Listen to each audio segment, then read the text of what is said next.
we do voter registration, get out the vote. And we've been active for a few years now in trying to work with different groups and organizations across the state to try to kind of bring Californians together to deal with some of the most important issues in our communities. But we realize that the Latino community is sort of the fastest growing and we think most progressive voting bloc in the state. And we're starting to narrow in on other issues like education and healthcare and the environment, issues that don't get the sort of attention that they deserve but impact our lives as much as some of the more traditional mainstream quote-unquote core issues.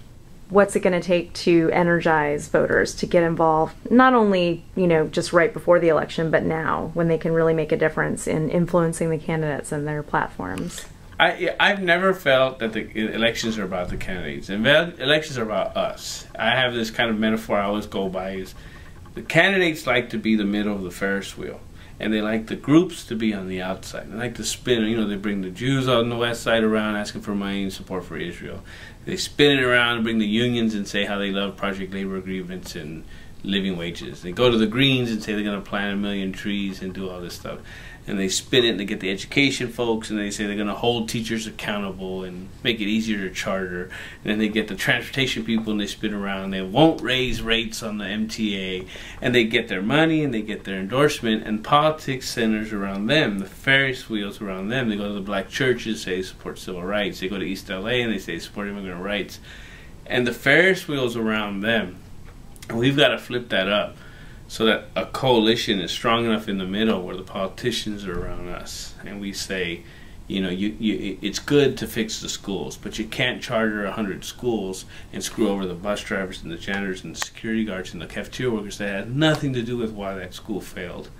And, the school, LAUSD is working hard to reform the schools, but they're going to charter 100 schools and take all these workers to minimum wage. And I always say FDR and Teddy Roosevelt, Teddy Kennedy would have never done that, Could have never done that. Help one group by screwing over another group. And to me, the elections are always exciting because it's about, can we become the center of that Ferris wheel? And that's exciting to me. And I think you're not going to get excited about Jerry Brown. You're not going to get too excited about whoever is lieutenant governor or any of this other stuff. But can we get excited about us kicking out the elected officials from the middle of the Ferris wheel and put them on the ride, spinning them around and saying, go to work for us. And that's the fundamental difference. If we could change that, that would be cool. And that's just kind of how I look at it. But to me, I get excited about it because I see it as another opportunity to do it.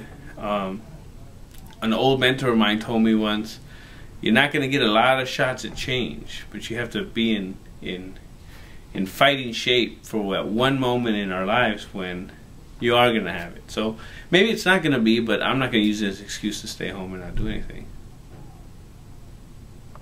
The environment is an important issue, and it's one that Latinos are very supportive of. If we take time to build real partnerships and educate them, I think they could be our strongest advocate. And I saw this firsthand, even though I had heard it sort of rhetorically for years, when we were doing voter reg in Bakersfield and Fresno, and I would meet people who were very active in air quality and water issues, and then I would read reports of how severe it is. When you see a mother giving their child bottled water to wash their hands at school, I was like, wow, like you can't even wash your hands with this water. And then I learned that, probably underneath them or, a few yards to the left or to the right of them, there's good water being pumped to LA. It doesn't make sense. There's major conservation technology we could use with water and with energy.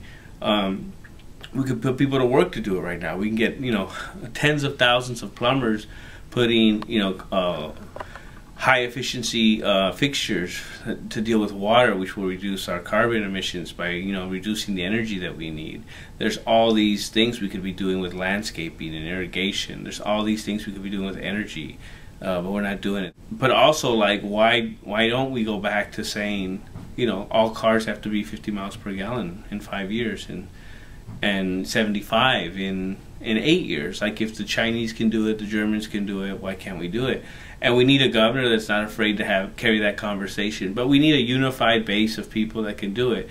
The vast majority of people in the state aren't registered to vote or don't vote.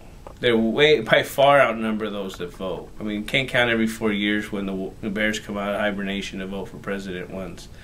But many of those people, they just don't see a value in voting because they figure system's rigged, politicians look out for themselves and not the greater good, and corporate interests in the rich and greedy and powerful run politics.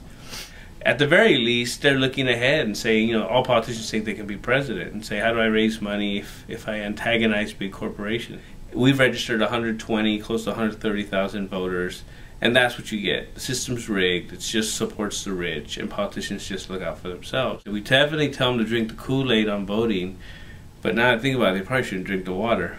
So I just think that it's a more difficult issue than just how green is the next governor. It's who rebuilds the trust of the public and government, and what's the agenda that the people really want, and not what lets politicians get their endorsements, raise their money, and move forward with their political careers.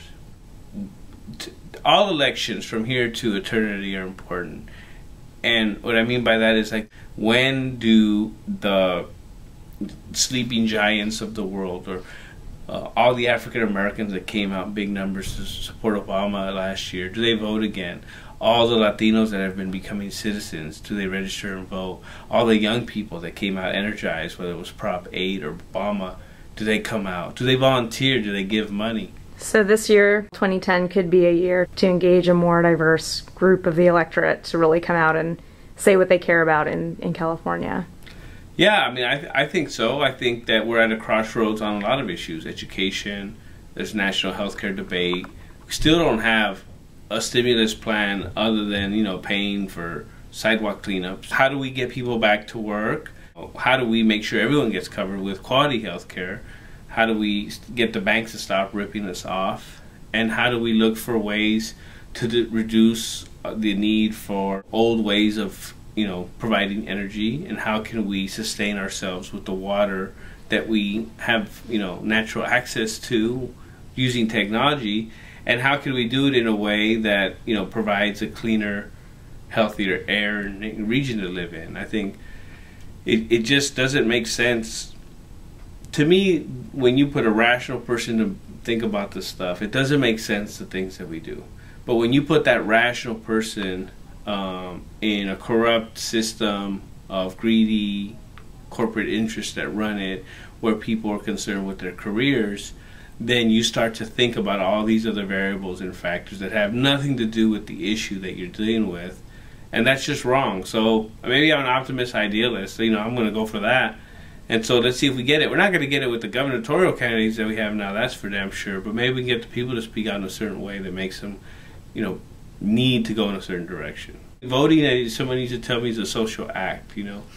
So if we could get these Obama voters, the famous Obama voters everybody talks about, if we get them to vote again, then that's twice, you know, and then maybe, you know, we're more likely to get them the third time and the fourth time, you know. So it's important in that regard. All of the constitutional elections, the key races across the state, it's all going to be important to see if we can re-engage those voters. And then, you know, I think we have a benefit in, from my perspective, in the Republican Party has killed themselves in the Latino community. And we really need to wrap it up and bring it home and get them firmly based in the progressive camp. But we need to communicate with them. We can't take them for granted. We need to talk to them. We need to, you know, educate them on environmental and education and healthcare and other issues. You know, it just seems like people only want to invest in that 6 weeks before the election.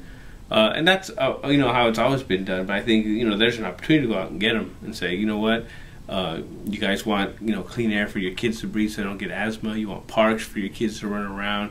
You want less traffic so the air is cleaner and your kids aren't getting hit by cars in the street.